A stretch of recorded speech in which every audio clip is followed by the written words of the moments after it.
WTO world trade organisation, इसे हिंदी में आप लोग विश्व व्यापार संगठन कहते हैं।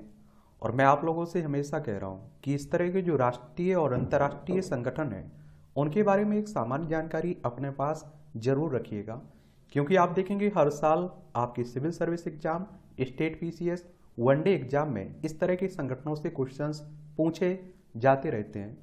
तो आज हम लोग WTO के बारे में विस्तार से चर्चा करते हैं। सबसे पहले तो आप लोगों से यही पूछ लेता है कि विश्व व्यापार संगठन की स्थापना कब हुई थी। तो आपको बता दूं कि 1 जनवरी 1995 में इसकी स्थापना हुई थी। इसका हेडक्वार्टर आप लोगों को जेनेवा, स्विट्जरलैंड में देखने को मिलेगा। हेडक्वार्टर कहाँ है, मुख्यालय कहाँ है? जेनेवा, स्विट्जरलैंड में। देखिए हमारी प्यारी पृथ्वी है, इसमें आप देखेंगे एशिया में हमारा प्यारा भारत है, ये भारत है। और यहाँ आप जाएंगे यूरोप में तो यहाँ आप लोगों को स्विट्जरलैंड देखने को मिल जाएगा और ये आप लोगों को यहीं जेनेवा देखने को मिल जाएगा। तो स्विट्जरलैंड जेनेवा में इसका हेडक्वार्टर है। विश्व व्यापार संगठन एकमात्र वैश्विक अंतर्राष्ट्रीय संगठन है जो राष्ट्रों के मध्य व्यापार नियमों से संबंधित है। और आप देखेंगे इसमें कि WTO समझौते इसके मूल तत्व हैं और जिन पर कई व्यापारिक देशों द्वारा बातचीत एवं हस्ताक्षर किए गए हैं। उन देशों की संसद में जिनकी पुष्टि भी की गई है। अगर आपसे पूछे कि इसके सदस्य कितने हैं तो 164 सदस्य आप लोगों को देखने को मिलेंगे। एक बात और आप लोगों को बता दूं, जिस समय आप लोग पेपर देने जा रहे हो उस समय जरूर देख लिया करिएगा किस संगठन में कितने मेंबर हैं, क्योंकि कई बार आप देखते हैं कि बढ़ते घटते भी रहते हैं। अब आप देखिए संगठन की स्थापना हुई है तो कोई लक्ष्य तो होगा इसका। तो WTO के लक्ष्य के देखें तो WTO की वैश्विक प्रणाली बातचीत के माध्यम से व्यापार बाधाओं को कम करती है एवं भेदभाव रहित सिद्धांत के अंतर्गत कार्य करती है। परिणाम स्वरूप उत्पादन की लागत कम हो जाती है और क्योंकि उत्पादन में उपयोग किए जाने वाली आयातित वस्तुएं सस्ती होती हैं और तैयार वस्तुएं एवं सेवाओं की कीमतें कम हो जाती हैं, अधिक विकल्प उपलब्ध होते हैं और इन सब के फलस्वरूप जीवन यापन पर खर्च में कमी आती है। और ऐसा करने हेतु WTO 2 तरीके अपनाता है। एक आप देखते हैं कि पहला बातचीत के जरिए विभिन्न देश उन नियमों पर बातचीत करते हैं जो सभी को स्वीकार हो, सभी को एक्सेप्ट हो। दूसरा तरीका विवाद का समाधान करना, क्या देश उन सहमत नियमों पर चल रहे हैं या नहीं। जिन नियमों पर सभी देश सहमत हुए हैं, क्या उन नियमों पर सभी देश चल रहे हैं या नहीं चल रहे हैं। विश्व व्यापार संगठन आर्थिक विकास एवं रोजगार को प्रोत्साहित कर सकता है, बढ़ावा दे सकता है। और विश्व व्यापार संगठन अंतर्राष्ट्रीय स्तर पर व्यापार करने की लागत में कटौती कर सकता है। विश्व व्यापार संगठन सुशासन को प्रोत्साहित कर सकता है। और आप देखें पारदर्शिता, साझा जानकारी, ज्ञान तथा निष्पक्ष वाणिज्यिक वातावरण तैयार कर सकता है। और नियमों से निरंकुशता और भ्रष्टाचार के अवसरों में कमी आती है इससे। और WTO देशों को विकसित करने में मदद कर सकता है। तो आप देखिए WTO की व्यापार प्रणाली के अंतर्निहित को समझना इस तथ्य को दर्शाता है कि अधिक मुक्त व्यापार आर्थिक विकास को बढ़ावा दे सकता है और देशों को विकसित करने में सहायक भी हो सकता है। मुक्त व्यापार समझौता आप लोग सुनते रहते होंगे कि हमारा इस देश के साथ मुक्त व्यापार समझौता हुआ, और देखेंगे कि मुक्त व्यापार समझौता हो जाता है तो व्यापार करने में आसानी होती है दोनों देशों के बीच। इस मायने में वाणिज्य एवं विकास एक दूसरे के लिए अच्छे होते हैं। और इसके अतिरिक्त WTO समझौते ऐसे प्रावधानों से परिपूर्ण है जो विकासशील देशों के हितों को ध्यान में रखते हैं। विश्व व्यापार संगठन शक्तिहीन देशों की आवाज बन सकता है। छोटे देश विश्व व्यापार संगठन के बिना कमजोर होंगे और सहमत नियमों, सर्वसम्मति से निर्णय लेने एवं आप देखेंगे गठबंधन निर्माण से मोल भाव की शक्ति के अंतर कम हो जाते हैं। और गठबंधन समझौते में विकासशील देशों की एक मजबूत आवाज बनता है। और आप देखिए परिणामी समझौतों का अर्थ है कि सबसे शक्तिशाली देशों सहित सभी देशों को नियमों पर चलना होगा। शक्ति के शासन के बजाय कानून का शासन स्थान लेता है। और विश्व व्यापार संगठन पर्यावरण एवं स्वास्थ्य को प्रोत्साहित भी कर सकता है। व्यापार एक साधन से अधिक कुछ नहीं है और WTO समझौते व्यापार को प्रोत्साहित करने वाले हालात बनाने का प्रयास करते हैं जो हम वास्तव में चाहते हैं। और इनमें एक स्वच्छ एवं सुरक्षित वातावरण तैयार करने तथा सरकारों को इन उद्देश्यों का उपयोग करके संरक्षणवादी उपाय पेश करने से रोकना शामिल है। विश्व व्यापार संगठन शांति एवं स्थिरता में योगदान दे सकता है। किस तरह से? तो आप देखिए जब विश्व अर्थव्यवस्था में उतार चढ़ाव होता है तो बहुपक्षीय व्यापार प्रणाली स्थिरता में योगदान कर सकती है और व्यापार नियम नीति निर्माण में अति मंदी को हतोत्साहित करके एवं व्यापार नीति को और अधिक पूर्वानुमानित करके विश्व अर्थव्यवस्था को स्थिर बनाते हैं और विसंरक्षणवाद को रोकते हैं और निश्चितता बढ़ाते हैं। व्यापार नियम विश्वास निर्माता होते हैं इसमें। अगर हम लोग WTO यानी कि विश्व व्यापार संगठन की पृष्ठभूमि की बात करें तो आप देखिए सिल्क रोड की शुरुआत से लेकर प्रशुल्क एवं व्यापार पर सामान्य समझौते के निर्माण तथा WTO के उद्भव के समय से व्यापार ने आर्थिक विकास को प्रोत्साहित करने और राष्ट्रों के मध्य शांतिपूर्ण संबंधों को बढ़ावा देने में महत्वपूर्ण भूमिका निभाई है।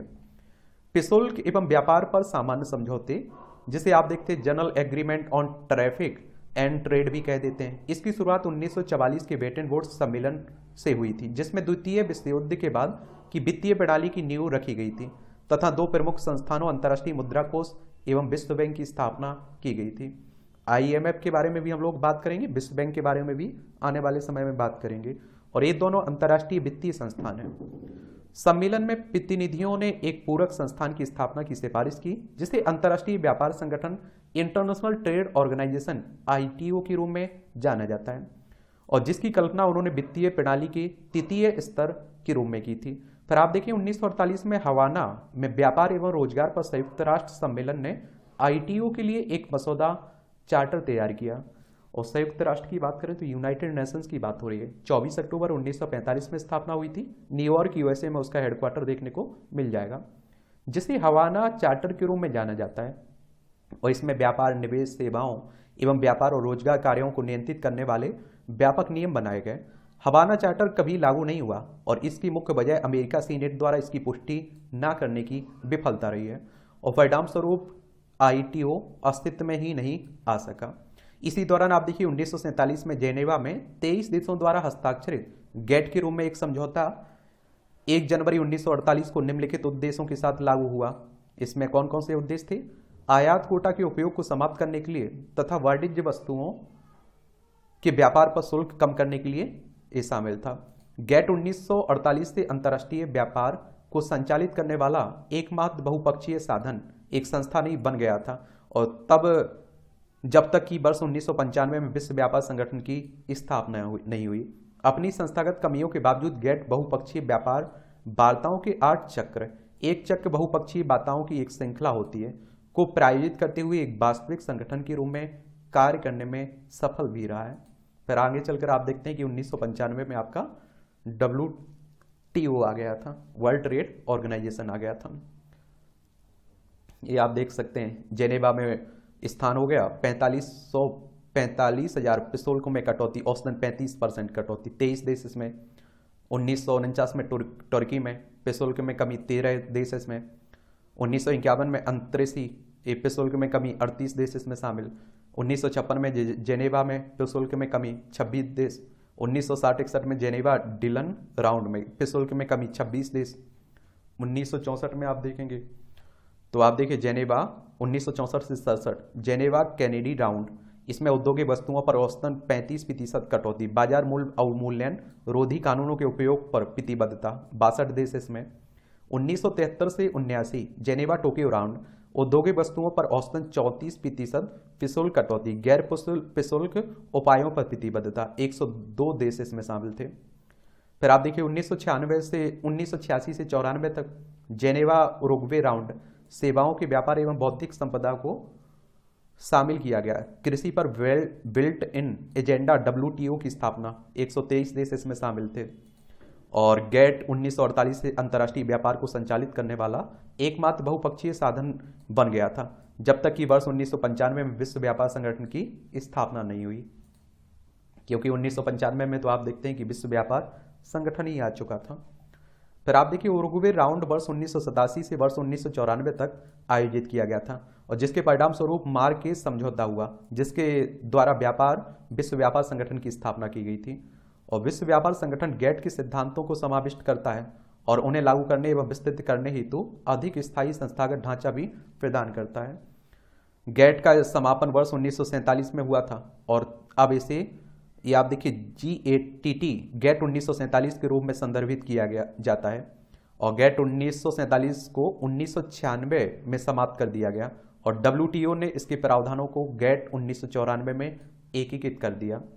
गैट 1994 सभी डब्ल्यूटीओ सदस्यों पर बाध्य एक अंतर्राष्ट्रीय संधि है। यह केवल माल व्यापार से संबंधित है। किससे? माल व्यापार से संबंधित है। डब्ल्यूटीओ ने गैट का स्थान क्यों लिया, ये भी जान लीजिए। तो आप देखिए, गैट सिर्फ नियमों एवं बहुपक्षीय समझौतों का संग्रह था जिसमें संस्थागत ढांचे का अभाव था। गैट 1947 को समाप्त कर दिया गया और डब्ल्यूटीओ ने गैट 1994 के रूप में इसके प्रावधानों को संरक्षित रखा तथा माल व्यापार संचालित करना जारी रखा। सेवाओं के व्यापार और बौद्धिक संपदा अधिकारों को सामान्य गैट नियमों द्वारा कवर नहीं किया गया था। इसमें एक कमी थी, इसलिए आप देखिए डब्ल्यूटीओ आया। गैट ने परामर्श एवं विवाद समाधान प्रदान किया। यदि कोई गैट पक्षकार यह माने कि किसी अन्य गैट पक्षकार ने उसे व्यापारिक क्षति पहुंचाई है तो यह उस पक्षकार को गैट विवाद निपटान का आह्वान करने की अनुमति प्रदान करता था। गैट ने व्यापक विशिष्टताओं के साथ एक विवाद प्रक्रिया निर्धारित नहीं की थी, जिसके परिणाम स्वरूप इसमें समय सीमा, विवाद पैनल की स्थापना में शिथिलता और गैट पक्षकारों द्वारा किसी पैनल रिपोर्ट में स्वीकृति संबंधी अभाव थे। और जब अभाव रहते हैं, कुछ कमियां रहती हैं, तभी तो नए संगठन की जरूरत महसूस होती है और नया संगठन बनता है। इसमें गैट को एक कमजोर विवाद निपटान तंत्र के रूप में स्थापित कर दिया था। अब आप बात आती है विश्व व्यापार संगठन और संयुक्त राष्ट्र की। तो आप देखिए, विश्व व्यापार संगठन संयुक्त राष्ट्र की एक विशेष एजेंसी नहीं है, ये याद रखिएगा, लेकिन इसकी स्थापना के बाद से ही इसमें संयुक्त राष्ट्र एवं संयुक्त राष्ट्र की एजेंसियों के साथ मजबूत संबंध स्थापित किए हैं। ये पूछ लेगा आप लोगों से प्रीलिम्स में, क्या विश्व व्यापार संगठन संयुक्त राष्ट्र की एक विशेष एजेंसी है? बिल्कुल नहीं है। डब्ल्यूटीओ संयुक्त राष्ट्र संबंध 15 नवंबर 1995 को हस्ताक्षरित विश्व व्यापार संगठन एवं अन्य अंतर सरकारी संगठनों के साथ प्रभावी सहयोग की व्यवस्था डब्ल्यूटीओ एवं संयुक्त राष्ट्र के मध्य संबंध द्वारा संचालित होते हैं। विश्व व्यापार संगठन के महानिदेशक मुख्य कार्यकारी बोर्ड में भाग लेते हैं, जो संयुक्त राष्ट्र प्रणाली का समन्वयक अंग है। और इसके संचालन की बात करें तो मंत्रालयिक सम्मेलन, विश्व व्यापार संगठन का सर्वोच्च निर्णायक निकाय मंत्रालयिक सम्मेलन होता है, जो आप देखिए आमतौर पर द्विवार्षिक रूप से आयोजित किया जाता है और यह विश्व व्यापार संगठन के सभी सदस्यों को एक साथ लाता है और ये सब देश अथवा सीमा शुल्क संघ होते हैं। मंत्रालयीय सम्मेलन किसी भी बहुपक्षीय व्यापार समझौते के तहत सभी मामलों पर निर्णय ले सकता है इसमें। फिर आप देखेंगे महापरिषद होती है इसमें। तो आप देखिए, महापरिषद डब्ल्यूटीओ का सर्वोच्च स्तरीय निर्णायक निकाय होता है, जो कि जेनेवा में स्थित है। डब्ल्यूटीओ के कार्यों को पूरा करने के लिए नियमित रूप से इसकी बैठकें आयोजित की जाती हैं और इसमें सभी सदस्य सरकारों के प्रतिनिधि आमतौर पर राजदूत या उनके समकक्ष होते हैं। उन्हें मंत्रालयीय सम्मेलन की ओर से कार्य करने का अधिकार होता है, जो सिर्फ प्रति 2 वर्ष में आयोजित किया जाता है। ये आप देखिए, महापरिषद की बैठक विभिन्न नियमों के तहत भी होती है, जैसे व्यापार नीति समीक्षा निकाय और विवाद समाधान निकाय। और प्रत्येक 3 परिषद व्यापार के विभिन्न व्यापक क्षेत्रों को भी संभालती हैं, महापरिषद को रिपोर्ट करती हैं। इसमें आप देखिए वस्तु व्यापार परिषद, माल परिषद, सेवा व्यापार परिषद, सेवा परिषद, बौद्धिक संपदा अधिकार के व्यापार से संबंधित पहलुओं के लिए परिषद, ट्रिप्स काउंसिल भी कह देते हैं। जैसा कि इनके नाम दर्शाते हैं, तीनों ही व्यापार के संबंधित क्षेत्रों जिनमें एक कार्य करती हैं में डब्ल्यूटीओ समझौते के कामकाज के प्रति जिम्मेदार हैं। इनमें भी विश्व व्यापार संगठन के सभी सदस्य होते हैं, मेंबर इसमें शामिल होते हैं। व्यापार नीति समीक्षा निकाय, तो आप देखिए व्यापार नीति समीक्षा निकाय के अंतर्गत सदस्यों की व्यापार नीति पर समीक्षा करने एवं व्यापार नीति विकास पर महानिदेशक की नियमित रिपोर्टों पर विचार करने के लिए टीपीआरबी के रूप में विश्व व्यापार संगठन महासभा की बैठक आयोजित की जाती है। और फरवरी 2021 में ये आप देखते हैं कि नगोजी ओकोंजो एओवेला को विश्व व्यापार संगठन की पहली महिला महानिदेशक के रूप में नियुक्त किया गया था। वह नाइजीरिया की रहने वाली थी, ठीक है। और इस प्रकार टीपीआरबी सभी डब्ल्यूटीओ सदस्यों के लिए खुला होता है। अब बात आती है विवाद समाधान निकाय। तो आप देखिए विश्व व्यापार संगठन के सदस्यों के मध्य विवादों के निपटाने के लिए महापरिषद विवाद निपटान निकाय के रूप में बैठकें आयोजित की जाती हैं। अब आप देखिए जो डब्ल्यूटीओ के सदस्य हैं उनके बीच लड़ाई भी तो हो सकती है, कहीं विवाद भी तो हो सकता है, तो उसको निपटाने का काम विवाद समाधान निकाय करता है। और इस तरह के विवाद उरुग्वे राउंड के अंतिम अधिनियम में निहित किसी भी समझौते के संबंध में उत्पन्न हो सकते हैं। जो विवाद निपटान संचालित करने वाली प्रक्रियाओं एवं नियमों की समझ के अधीन है। विवाद समाधान निकाय के पास निम्नलिखित अधिकार हैं। कौन कौन से अधिकार हैं? तो इसमें आप देखिए, विवाद समाधान पैनल स्थापित करना, मध्यस्थता संबंधी मामलों को देखना, पैनल अपीलीय निकाय एवं मध्यस्थता रिपोर्टों को अपनाना, ऐसी रिपोर्टों में शामिल सिफारिशों एवं फैसलों के कार्यान्वयन पर निगरानी बनाए रखना, और उन सिफारिशों एवं पैनलों के अनुपालन न होने की स्थिति में रियायतों के निलंबन को अधिकृत करना भी इसमें शामिल है। अपीलीय निकाय, इसमें देखिए, अपीलीय निकाय की स्थापना 1995 में अनुच्छेद 17 के विवाद निपटान संचालित करने वाली प्रक्रियाओं एवं नियमों की समझ के तहत की गई थी। विवाद समाधान निकाय अपीलीय निकाय में सेवाएं देने हेतु 4 साल की अवधि के लिए व्यक्तियों की नियुक्ति करता है, और यह 7 व्यक्तियों की एक स्थायी निकाय है जो WTO के सदस्यों द्वारा लाए गए विवादों में पैनलों द्वारा जारी की गई रिपोर्टों की अपील पर सुनवाई करता है। और अपीलीय निकाय एक पैनल के कानूनी निर्णयों एवं निष्कर्षों को बरकरार रख सकता है, संशोधित कर सकता है अथवा पलट भी सकता है। अपीलीय निकाय की रिपोर्ट को एक बार विवाद निपटान निकाय द्वारा अपनाए जाने के बाद विवाद का सामना करने वाले पक्षों को अपनाना होता है। और अपीलीय निकाय जेनेवा स्विट्जरलैंड में आपको देखने को मिलेगा, जहां WTO का हेडक्वार्टर है। इसमें आप देखते हैं कि वस्तु व्यापार महापरिषद देखने को मिलेगी। तो इसमें आप देखिए, प्रशुल्क एवं व्यापार पर सामान्य समझौता में अंतर्राष्ट्रीय माल व्यापार शामिल होता है। गैट समझौते के कामकाज की जिम्मेदारी माल व्यापार महापरिषद की होती है, जिसमें आप देखिए सभी WTO सदस्य देशों के प्रतिनिधि होते हैं इसमें। और माल व्यापार परिषद की विशिष्ट विषयों से संबंधित समितियां होती हैं। एक आप देखिए कृषि, दूसरा बाजार पहुंच, तीसरा स्वच्छता एवं पादप संबंधी स्वच्छता, विशेषकर कृषि में पौधों की बीमारियों के नियंत्रण के उपाय, और 4 है आप देखेंगे व्यापार में तकनीकी बाधाएं, सब्सिडी जैसे उपाय, मूल के नियम, बाजार अवमूल्यन रोधी उपाय, आयात लाइसेंस, व्यापार से संबंधित निवेश के उपाय, सुरक्षा उपाय, व्यापार सुविधा और सीमा शुल्क मूल्यांकन। इन समितियों में सभी सदस्य देश होते हैं, ये भी याद रखिएगा। एक आप देखेंगे सेवा व्यापार महापरिषद, सेवा परिषद भी कहते हैं इसे आप लोग। यहाँ यह महापरिषद के मार्गदर्शन में संचालित होती है और एवं सेवा व्यापार में सामान्य समझौते के कार्यों के संचालन तथा अपने अन्य उद्देश्यों प्रति जिम्मेदार होती है। यह सभी WTO सदस्यों के लिए खुली होती है और आवश्यकता अनुसार सहायक निकाय बना सकती है। वर्तमान में आप देखिए, परिषद ऐसे 4 सहायक निकायों के कामकाज की देख रेख करती है। इसमें आप देखिए वित्तीय सेवाओं के व्यापार पर समिति, यह वित्तीय सेवाओं में व्यापार से संबंधित मामलों पर चर्चा करती है और एवं परिषद द्वारा विचार करने हेतु प्रस्ताव या फिर सिफारिश से तैयार करती है। दूसरा आप देखिए विशिष्ट प्रतिबद्धताओं पर समिति।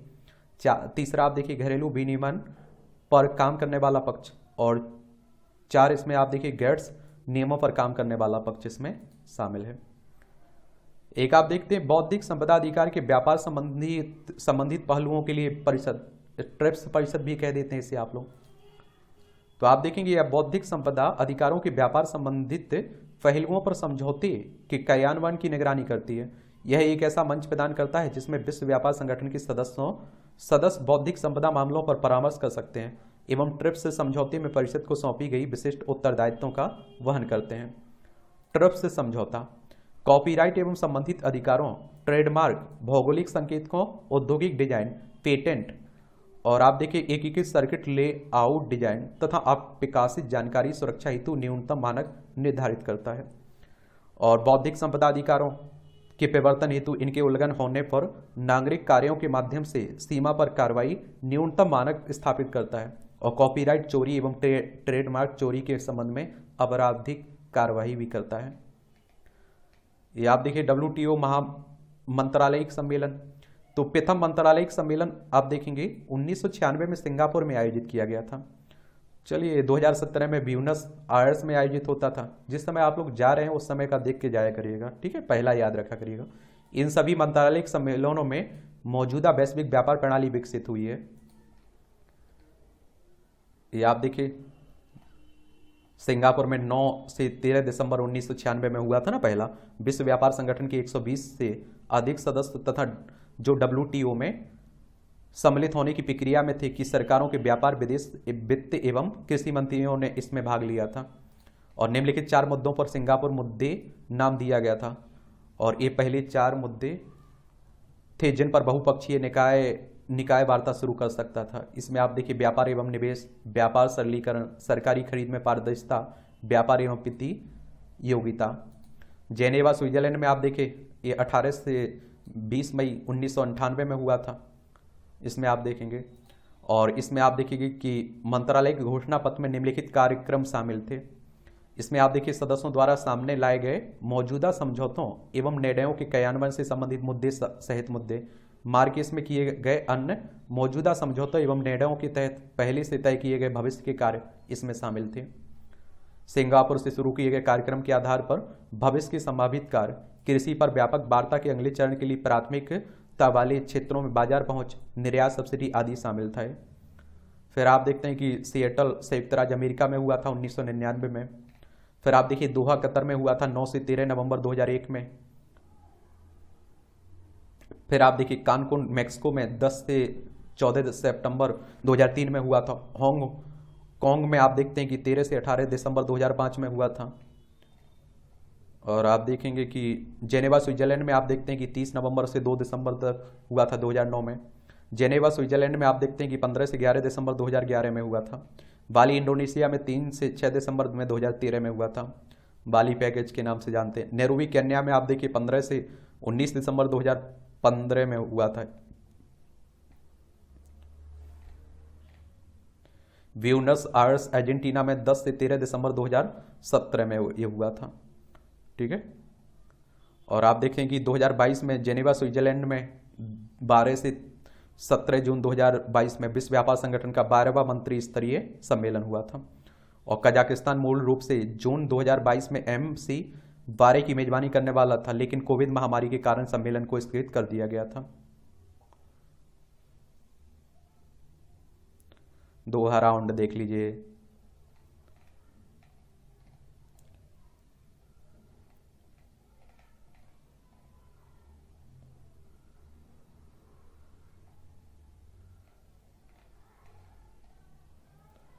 इसमें आप लोगों से एक और पूछा जा सकता है, क्या पूछेगा? बाकी तो आप देखते हैं कि चलता रहता है। WTO का विश्व के लिए योगदान क्या है? अब आप देखिए WTO की स्थापना हुई है तो इसका योगदान भी तो होगा। तो विश्व व्यापार संगठन उन 3 अंतर्राष्ट्रीय संगठनों में से एक है। अन्य 2 अंतर्राष्ट्रीय मुद्रा कोष और विश्व बैंक समूह जो विश्व आर्थिक नीति का निर्माण एवं समन्वय करते हैं। यह निम्न क्षेत्रों में महत्वपूर्ण भूमिका निभा रहा है: अंतर्राष्ट्रीय व्यापार में, विश्व वैश्विक अर्थव्यवस्था में एवं वैश्वीकरण के कारण अंतर्राष्ट्रीय व्यापार में उत्पन्न होने वाली राजनीतिक को कानूनी मुद्दों पर। यह देशों के मध्य व्यापार संबंधी बाधाओं को कम करने एवं नए बाजार खोलने के लिए विश्व की सबसे शक्तिशाली संस्था के रूप में उभरा है। यह वैश्विक आर्थिक नीतियों को बनाने में सामंजस्य स्थापित करने हेतु IMF एवं विश्व बैंक के साथ सहयोग करता है। व्यापार संबंधी विवादों को सुलझाने के माध्यम से विश्व व्यापार संगठन को अपने सदस्य देशों के मध्य बातचीत, परामर्श एवं मध्यस्थता के जरिए विश्व शांति और द्विपक्षीय संबंधों को बनाए रखने की क्षमता भी हासिल हुई है। वैश्विक व्यापार नियम, तो विश्व व्यापार संगठन में निर्णय सामान्यतः सभी सदस्यों के बीच आम सहमति से लिया जाता है। उनकी सदस्यों की सभा द्वारा पुष्टि की जाती है और इससे एक अधिक समृद्ध, शांतिपूर्ण एवं जवाबदेह व्यापार आर्थिक विश्व का निर्माण होता है। व्यापार वार्ता, तो गेट और WTO ने अभूतपूर्व वृद्धि में योगदान देने वाली एक मजबूत एवं समृद्ध व्यापार प्रणाली बनाने में मदद की है। और इस प्रणाली को आप देखते हैं कि गेट के तहत आयोजित व्यापार वार्ता या राउंड्स की एक श्रृंखला के माध्यम से विकसित किया गया। 1996 से 94 राउंड उरुग्वे राउंड से विश्व व्यापार संगठन का निर्माण हुआ। 1997 में आप देखिए दूरसंचार सेवाओं पर एक समझौता हुआ, जिसमें आप देखेंगे कि 69 सरकारें व्यापक उदारीकरण उपायों पर सहमत हुई और यह उरुग्वे राउंड में सहमत होने वाली सरकारों के अतिरिक्त थी। इसके अतिरिक्त आप देखिए वर्ष 1997 में 40 सरकारों ने सूचना प्रौद्योगिकी उत्पादों में शुल्क मुक्त व्यापार के लिए सफलतापूर्वक वार्ताएं संपन्न की। 70 सदस्यों ने वित्तीय सेवाओं पर का समझौता संपन्न किया, जिसमें बैंकिंग, बीमा, प्रतिभूतियों, वित्तीय जानकारी में 95% से अधिक व्यापार शामिल था। और 2000 में सन 2000 में कृषि और सेवाओं पर नई वार्ताएं शुरू हुई और इन्हें व्यापक कार्यक्रम दोहा विकास एजेंडा में शामिल किया गया, जो नवंबर 2001 में दोहा कतर में चौथे विश्व व्यापार संगठन मंत्रालय सम्मेलन में शुरू किया गया था। और 2013 में आप देखिए बाली में 9वें मंत्रालय सम्मेलन में विश्व व्यापार संगठन के सदस्यों ने व्यापार सुगमता समझौते को प्रारंभ किया, जिसका उद्देश्य लाल फीताशाही को कम करके सीमा विलंब को कम करना था। और सूचना प्रौद्योगिकी समझौते का विस्तार 2015 में नैरोबी में 10वें मंत्रालय सम्मेलन में संपन्न हुआ था। इसमें 200 अतिरिक्त IT उत्पादों पर प्रति वर्ष $1.3 ट्रिलियन से अधिक मूल्य के शुल्क को समाप्त कर दिया गया था। तो ये भी देखने को मिलेगा। और डब्ल्यूटीओ के बौद्धिक संपदा समझौते में एक संशोधन वर्ष 2017 में लागू हुआ था, और जिससे कमजोर अर्थव्यवस्था की किफायती दवाओं तक पहुंच आसान हो गई। इसी वर्ष व्यापार सुगमता समझौता भी लागू हुआ था इसमें।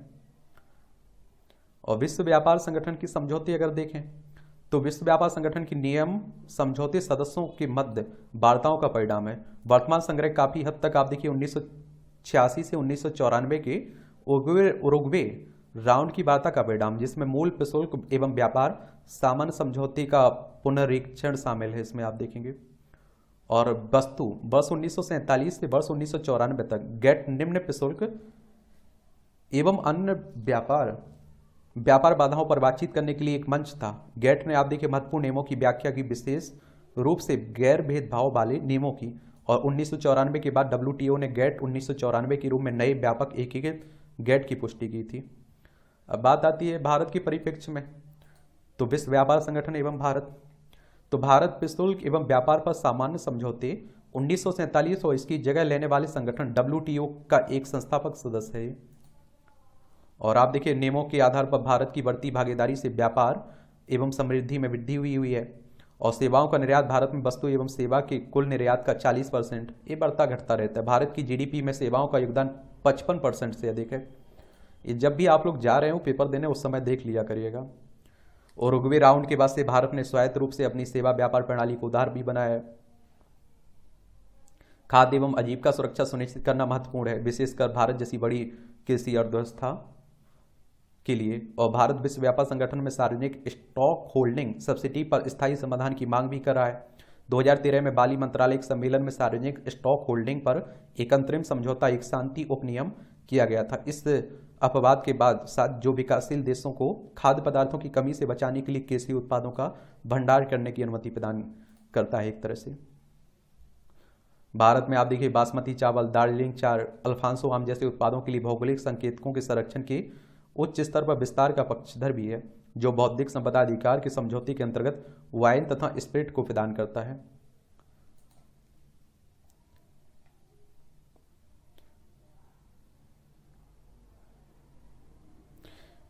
ये विश्व व्यापार संगठन इलेक्ट्रॉनिक ट्रांसमिशन पर सीमा शुल्क को लेकर भारत ने विरोध भी किया था, आपने देखा होगा 2022 में। अब आप देखिए विश्व व्यापार संगठन की चुनौतियां क्या हैं, ये भी देख लीजिए कुछ। तो आप देखेंगे कि 2001 में डब्ल्यूटीओ सदस्यों ने दोहा विकास एजेंडा शुरू किया, जो व्यापारिक नियमों के अद्यतन के लिए एक बड़ा प्रयास था। इसमें भाग लेने वाले देशों ने एक समझौते पर पहुंचने के लिए कई वर्ष बिता दिए तथा असफल भी रहे। वार्ता में एक मुख्य समस्या एक आम सहमति तक पहुंचने के लिए 150 से अधिक देशों में सहमति होने की कठिनाई थी।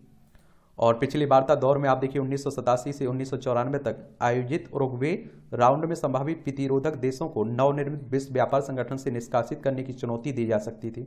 एक बार सदस्य बन जाने के पश्चात इस युक्ति को दोहराया नहीं जा सकता।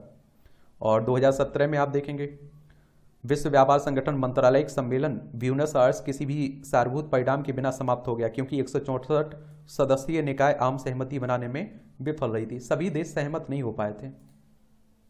और इसमें संयुक्त राज्य अमेरिका ने खाद्य सुरक्षा उद्देश्यों के लिए सरकारी स्टॉक होल्डिंग पर एक स्थायी समाधान अवरोध कर दिया, और जिसके परिणाम स्वरूप ई कॉमर्स एवं निवेश सुविधा सहित नए मुद्दों पर भारत ने सख्त रोक भी अपनाया था।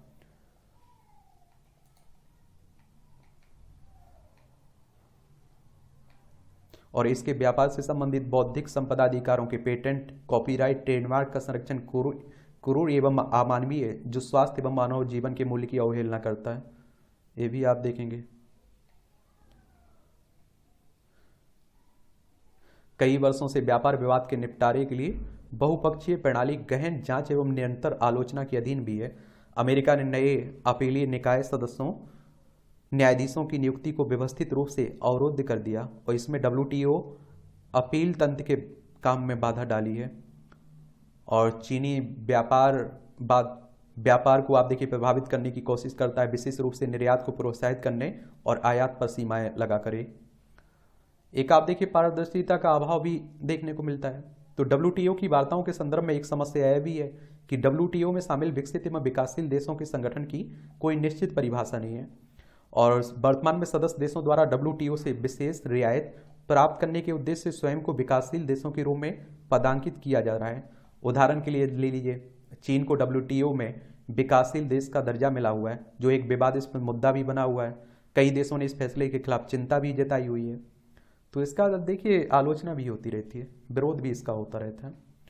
अगर बात आती है डब्ल्यूटीओ के भविष्य की, तो आप देखिए डब्ल्यूटीओ सर्वसम्मति आधारित है। इसके सभी 164 सदस्यों के मध्य सुधारों पर एक समझौता करना बेहद मुश्किल होता है, और इसके लिए एक संभावित तरीका नियमों के एक नए संग्रह पर समान विचार वाले देशों के समूह के साथ एक बहुपक्षीय समझौता करना हो सकता है, जो व्यापक डब्ल्यूटीओ के लिए एक परिशिष्ट पूरक के रूप में कार्य करता है।